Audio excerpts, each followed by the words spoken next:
السلام عليكم ورحمة الله وبركاته. ازيكم يا حبايبي؟ عاملين ايه؟ جايين بقى في فيديو جديد هنعمل مع بعض بقى صينية الفراخ بالبطاطس. شوفوا بقى الطريقة هتعجبكم جدا. معانا الفراخ هنا غسلنا بقى غسلة حلوة كده بالدقيق والليمون وملح، كنا نقعينها شوية. معايا بقى هنا بصلتين حلوين بشراهم، وفلفل رومي على حامي، وقوطة مقطعاها، بطاطس مقطعاها حلقات. بطاطس بقى على حسب الكمية اللي انت عايزاها. التوابل بتاعتنا بقى معلقة من الملح، معلقة من الفلفل الاسود، معلقة من الكاري، معلقة من الكمون، معلقة من السبع بهارات، ومكعب من المرقة. تعالوا بقى نشوف الطريقة هتتعمل ازاي. نجيب هنا طبق كده يكون غويط معانا شوية، انزل بنص كمية التتبيلة بتاعتنا الخضار. نزلت شوية من البصل اللي انا بشراه، هنزل شوية من الطماطم بتاعتنا، نص كمية الفلفل برضو. ده رومي على حامي، الرومي عايزة تحطي حامي عادي، عايزة تحطي رومي بس برضو مفيش مشكلة، دي حاجات بقى اختيارية يعني. هنزل بقى بنص التتبيلة بتاعتنا، كاري والكمون والملح والسبع بهارات، مكعب المرقة والفلفل الاسود. التوابل دي بتدي طعم جميل لصينية الفراخ بالبطاطس. ندوب كده المكعب معانا، نكسره كده معانا، نفتفته عشان خاطر ايه طعمه ما يبقاش باين في الاكل، ما يبقاش باين ان هو قطع كده في الاكل فيدوب معانا يعني. نقلب بقى كده التتبيله بتاعتنا الجميله دي، ريحتها خطيره، جربي الطريقه وهتعجبك. ننزل بقى بالبطاطس بتاعتنا. هنا كان حوالي 2 من البطاطس حجمهم كبير شويه. نقلب كده. لو حبيتي ان انت تعملي صينيه البطاطس كده لوحدها حتى من غير فراخ بنفس الطريقه دي هتطلع جميله وتطلع طعمها حلو. حابه تحطي لحمه بدل الفراخ برضك، دي حسب الحاجه الموجوده عندك. ننزل بقى بالصينيه في الصينيه بتاعتنا كده بالبطاطس، تتبيله ريحتها جميله ما شاء الله. صلوا بقى بينا على النبي كده عشان يوصل لكم كل جديد، وما تنسوش بقى اللايك والاشتراك الجميل بتاعكم. شجعونا كده باللايكات بتاعكم كده عشان نتشجع يعني كلنا مع بعض. كده هي صينيه البطاطس بعد ما عملتها ما شاء الله شكلها جميل. نجيب بقى الفراخ بتاعتنا، نعمل بقى نقطعها كده حتت حتت كده، فتحات كده فيها كده، عشان ايه التتبيله تخش جوه الفراخ وتبقى طعمها حلو جوه اللحم كده اهي. طبعا الفراخ دي بتاعتنا دي بلدي، عادي بقى بلدي او ابيض مش مشكله، المهم تعملي نفس الطريقه ونفس التوابل. احنا كان عندنا فراخ بلدي مربيينها في البيت، فقلت بقى اعملها ايه صينيه بقى صينيه بطاطس بالفراخ كده معاكم، ونشوف بقى مع بعض الطريقه. هي عملت اهي فتحات اهي عشان التتبيله تخش جوه اللحم كده، الفراخ لما نيجي ناكلها كده تبقى طعمها حلو.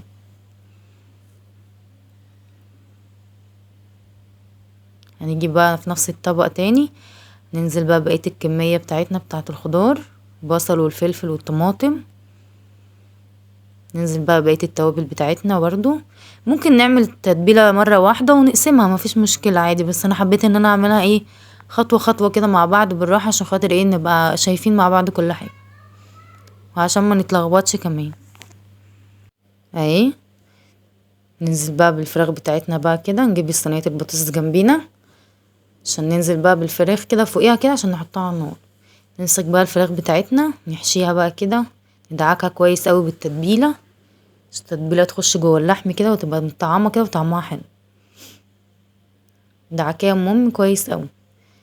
يا سلام بقى لو قعدتيها بقى كمان ساعه كده في التلاجة، تبقى الفراخ طعمها تحفه، تبقى اتشربت كده من التتبيله كده بتبقى طعمها حلو. بس انا طبعا بقى كنت مستعجله بقى عشان ميعاد الغدا وكده، فعملتها على طول اهي. حشيتها ازاي؟ نحشي بقى كده من جوه ومن بره، تتبيله كده تخش جوه اللحم اهم حاجه. دعكه دعكه حلوه كده بالتوابل بتاعتنا والخلطه بتاعتنا الجميله دي. ريحتها بص مش قادره اقول لكم، كانت ريحتها جميله، جربوها كده وهتدعوا لي ان شاء الله. ندعكه كده، نحشي بقى كده من جوه كده. الطريقة دي انا بعملها من زمان جدا، كل ما اعملها يشموا ريحتها لحد ايه يعني بتبقى عاجباهم وطعمها حلو. اهي كده بقى حشيناها اهي ما شاء الله. ننزل بقى بقيت بقى التتبيله بتاعتنا الجميله دي على الوش كده. حسيت بقى ان الصينيه دي يعني صغيره شويه فهغيرها يعني.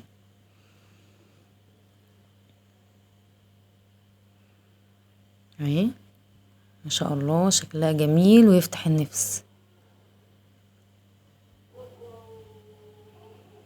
اهي نقلتها بقى في صينيه تانية كبيره بقى شويه اهي. نفس الطبق بقى بتاع التتبيله بتاعنا نزلت فيه كده بكوبايه من الميه ونحطها بقى على الفراخ بتاعتنا.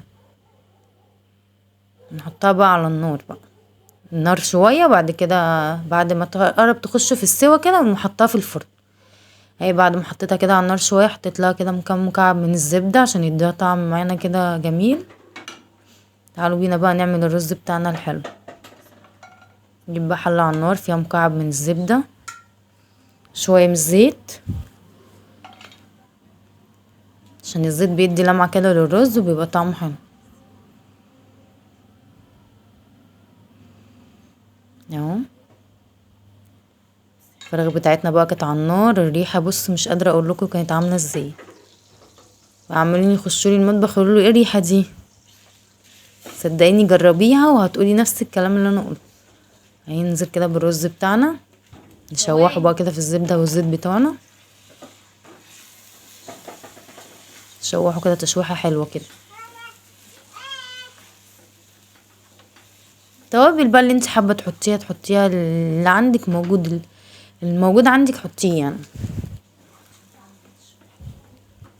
نقلب بقى كده ونشوح.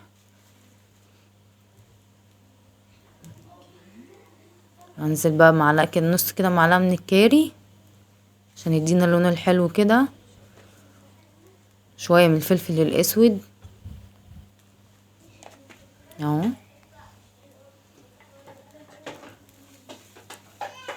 نشوح بقى كده مع بعض التوابل ديت.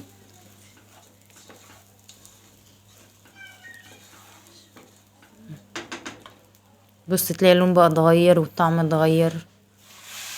اي رز موجود عندك مش شرط يكون رز كبسة، رز البسمتي دوت بيبقى طبعا غالي اليومين دول، فالموجود عندك نعمله ونمشي الدنيا يعني. ننزل بقى بالمية بتاعتنا اهو. هنزل بقى بالملح بتاعنا وهحط مكعب من المرقة، بس يعني الكاميرا وقفت ساعتها فما جابتش وانا بحط المكعب. بيدي طعم حلو جامد للرز. هي الفراخ بتاعتنا استوت، حابة بقى تاكليها كده عادي، حابة تديها وش كده بقى في الفرن هتبقى جميلة برضه. كده بقى الرز بتاعنا ما شاء الله استوى اهو بقى مفلفل. تعالوا بقى نشوف الفراخ اهي بصوا ما شاء الله بعد ما خدت لها وش شكلها تحفة. الرز بتاعنا الجميل اهو مفلفل وجميل.